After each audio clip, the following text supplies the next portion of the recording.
We are working together to end the humanitarian catastrophe in the Middle East, get the aid in, free the hostages, and ultimately bring Israel and the region back towards a comprehensive plan which can deliver peace and security for Israelis and Palestinians alike.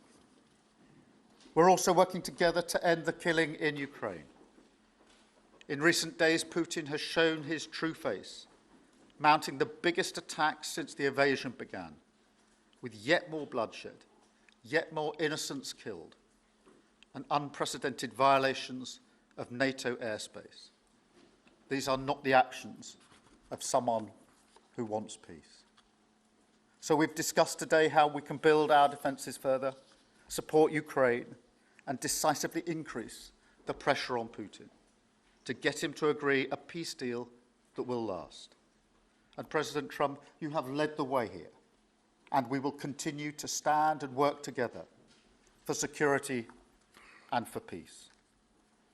Mr. President, next year we'll celebrate the 250th anniversary of the United States. We've come on a long journey together since 1776. But it's no exaggeration to say that the partnership our two nations have built has shaped the world from the beaches of Normandy to the founding of NATO, to the creation of technologies that have revolutionized our lives.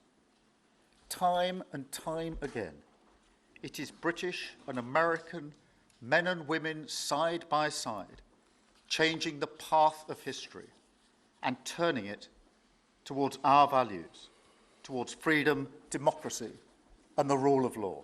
A plan for peace, which we're working hard on, which not only did we discuss this morning, but our two teams have been working together on, that the question of recognition needs to be seen. And so it's part of that overall package which hopefully takes us from the appalling situation we're in now to the outcome of a safe and secure Israel, which we do not have, and a viable Palestinian state. Thank you. Well, simply, I want the hostages released now, right now, not 1, 2, we'll give you 3 more tomorrow, and, you know, like it's been, but we're the ones that got all the hostages released. We got many, many came to the Oval Office, and I've heard stories like I've never thought even possible. There was no humanity, no anything. I said to them, I said, was there any warmth shown during this stay? Like they offered you a little extra meal, they gave you a little smile, and they said, don't worry, you'll be okay. And every one of them said, not even a little bit. Amazing, you know, to think that during this stay, long stay in some cases. We had a man the other day, 451 days he was there. I always ask that question.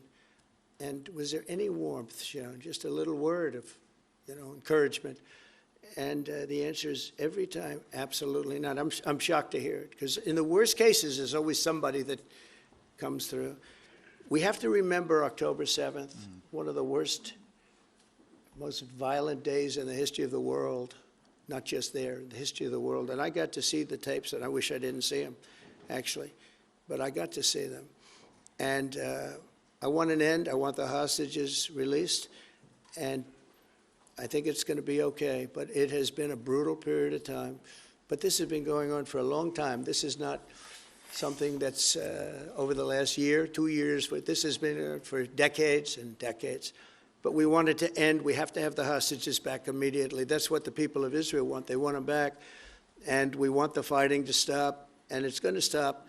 But a lot of bad things. You know, Hamas said that they're going to put the hostages up as bait. They're going to put the hostages in front of any attack. And that's pretty brutal. We haven't heard that one in a long time. So we have to remember that. So I have a disagreement with the Prime Minister on that score. Okay? One of our few disagreements, actually. And then for both of you on... But you do understand about October 7th. You do understand. So believe me, I understand one of the about worst days in the history of humanity. What happened, I have seen the tapes. Babies that are 4 months old and just chopped up to pieces. And you've seen the tapes, and I've seen the tapes. You're a professional, and so am I. And people forget about October 7th. I can't forget about it. So I want it to end, but I want the hostages back. I don't want the hostages used as human shields, which is what Hamas is threatening to do. But as soon as they're back, that's the moment you will tell Netanyahu Well, to stop. it would certainly help, but I have to have the hostages back. And I don't want them back piecemeal, as I said before. I want them back.